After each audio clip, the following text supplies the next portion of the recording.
오늘 우리에게 주신 하나님의 말씀은 여호수아 20장 1절에서 6절의 말씀입니다.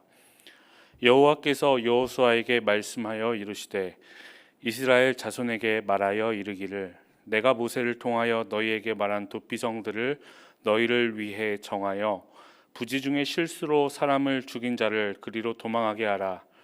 이는 너희를 위해 피의 보복자를 피할 곳이니라. 이 성읍들 중에 하나에 도피하는 자는 그 성읍에 들어가는 문 어귀에 서서 그 성읍의 장로들의 귀에 자기의 사건을 말할 것이요 그들은 그를 성읍에 받아들여 한 곳을 주어 자기들 중에 거주하게 하고 피의 보복자가 그의 뒤를 따라온다 할지라도 그들은 살인자를 그의 손에 내주지 말지니 이는 본래 미워함이 없이 부지 중에 그의 이웃을 죽였음이라. 그 살인자는 회중 앞에 서서 재판을 받기까지 또는 그 당시 대제사장이 죽기까지 그 성읍에 거주하다가 그 후에 그 살인자는 그 성읍 곧 자기가 도망하여 나온 자기 성읍 자기 집으로 돌아갈지니라 하라 하시니라. 오늘 말씀은 이스라엘의 도피성에 대해서 이야기하고 있습니다. 하나님께서는 12지파에 대한 땅 분배를 모두 마친 후에 도피성을 설치할 것을 명령하고 계신데요. 도피성은 실수로 살인을 한 사람을 보호하는 기능을 하였습니다. 오늘 말씀은 이 도피성의 목적을 분명하게 명시하고 있는데요. 그것은 실수로 살인한 사람을 보호하기 위함이었습니다. 그래서 어떤 사람이 이 도피성에 들어가기 위해서는 반드시 성문 어귀에서 장로들에게 실수로 살인했음을 증명해야 했습니다. 이 절차 이후 비로소 그 성 안에 들어갈 수 있었던 것이죠. 한번 도피성에 들어가면 최소한 그때 당시에 대제사장이 죽기 전까지는 실수로 살인을 저지른 사람은 보호를 받을 수 있었습니다. 이 도피성에 대한 이야기는 오늘 우리가 읽은 여호수아에 처음 등장한 말씀은 아닌데요. 이미 민수기 35장과 신명기 19장에서도 도피성에 대해 언급하고 있음을 확인할 수 있습니다. 민수기 35장 말씀은 요단강을 기준으로 동편의 3개의 도피성을 그리고 요단강 서편 가나안 땅의 3개의 도피성을 만들 것을 명령하고 있습니다. 이것은 실수로 살인한 사람이 비교적 신속하게 보호받게 하려는 의도가 있는 것을 확인할 수 있습니다. 오늘 우리가 말씀을 통해 확인하는 이스라엘 도피성 제도는 당시 고대 법과 비교하면 상당히 독특한 법인 것을 확인할 수 있는데요. 왜냐하면 그 당시의 법의 기초를 이루는 명제가 바로 눈에는 눈, 이에는 이였기 때문입니다. 성경의 법도 당시 이런 명제를 기반으로 한 것을 확인할 수 있는데요. 특별히 출애굽기 20장 이후에 등장하는 다양한 법들에서 당시 이런 법 정신이 깃들어 있는 것을 확인할 수 있습니다.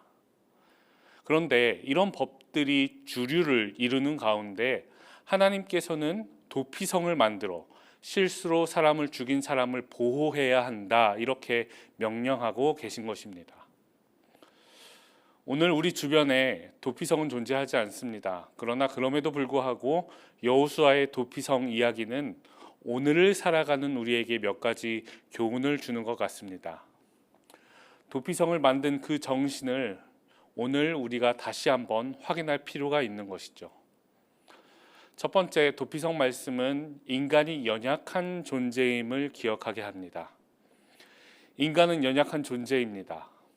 인간이 모든 것을 할 수 있는 것처럼 이 세상의 주인인 것처럼 행세합니다.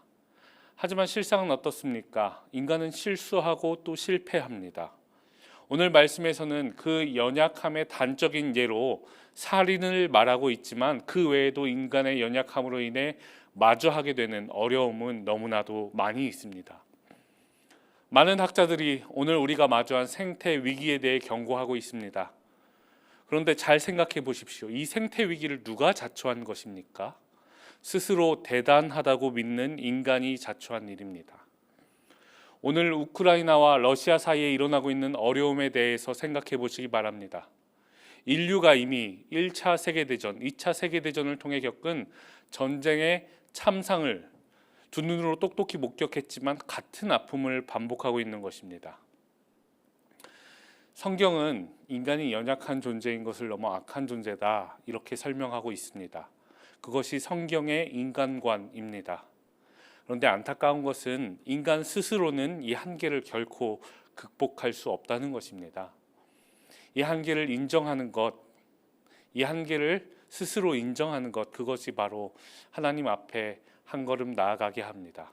하나님을 붙잡고 의지하게 합니다.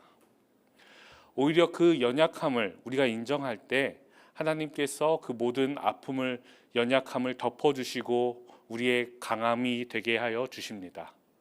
이것이 오늘 도피성 말씀이 우리에게 주는 첫 번째 교훈입니다. 두 번째, 다른 무엇보다 사랑이 먼저입니다. 오늘 말씀 가운데 계속 반복되고 있는 단어가 있습니다. 그것은 바로 피의 보복이라는 단어입니다.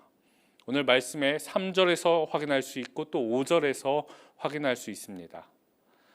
사실 당시 시대상을 반영한다면 그것이 실수이든지 그렇지 않든지 살인을 한 자를 죽이는 것이 법 정신을 실현하는 방법이었습니다. 누군가의 죽음으로만 갚을 수 있었기 때문입니다. 그런데 이 피의 보복은 또 다른 보복을 부르고 그 보복은 또 다른 보복을 부르게 되어 있습니다. 분명 그 시작에는 법 정신의 실현이라는 너무나 타당한 목적이 있었지만 그 끝에는 끝없는 보복의 굴레, 이것이 놓여져 버리게 되는 것이죠. 만약 하나님께서 그동안 우리가 지은 죄들을 일일이 하나하나 다 물으신다면 어떻게 될까요? 아마 우리는 하나님 앞에 설 수도 하나님의 이름을 부를 수도 없는 그런 존재가 될 것입니다. 그러나 하나님은 죄 많은 우리를, 연약한 우리를 다른 것이 아닌 사랑으로 대해 주십니다. 이전에 수많은 죄를 사랑으로 덮어주시고 주님의 자녀 삼아 주신 것이죠. 앞서 인간은 연약한 존재임을 인정해야 한다 말씀드렸습니다. 그런데 그 연약함을, 인간의 악함을 무엇으로 극복할 수 있습니까? 다른 것이 아니고 바로 사랑으로 극복할 수 있습니다. 사랑만이 이 모든 연약함을, 악함을 덮을 수 있습니다. 오늘 이 도피성 말씀을 기억하며 살아가는 성도 여러분, 두 가지 결단을 하시며 살아가시기를 간절히 부탁드립니다. 첫 번째, 나의 연약함으로 인하여 더욱 하나님을 의지하며 사시는 하루 되기를 간절히 소망합니다. 앞서 살펴본 것처럼 우리는 연약합니다. 실수하고 또 실패합니다. 그러나 하나님께서 함께 하실 때 우리의 모든 연약함은 더 이상 우리의 문제가 되지 않습니다. 오히려 우리의 자랑이 됩니다. 오늘도 하나님 앞에 간절히 기도하실 때 내 연약함을 들어 쓰실 하나님을 기대하시며 기도하시기 바랍니다. 두 번째, 나의 연약함을 덮으시는 하나님의 사랑을 기억하며 다른 사람의 연약함을 사랑으로 덮어주시기 바랍니다. 죄 많은 우리를 하나님은 죄인이라 부르시지 않으십니다. 오히려 사랑으로 그 품에 품어주십니다. 그 은혜를 기억하며 그 사랑으로 오늘 우리가 만나는 사람들의 허물을 덮어주시기 바랍니다. 사랑으로 감싸주시기 바랍니다.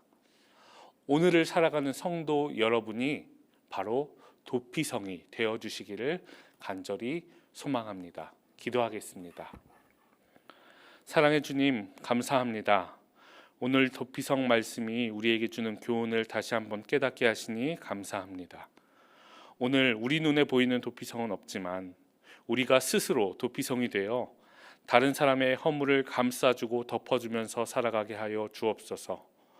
죄 많은 우리를 사랑으로 먼저 덮어주신 그 사랑을 오늘 우리 삶을 통해 베풀며 살게 하여 주옵소서.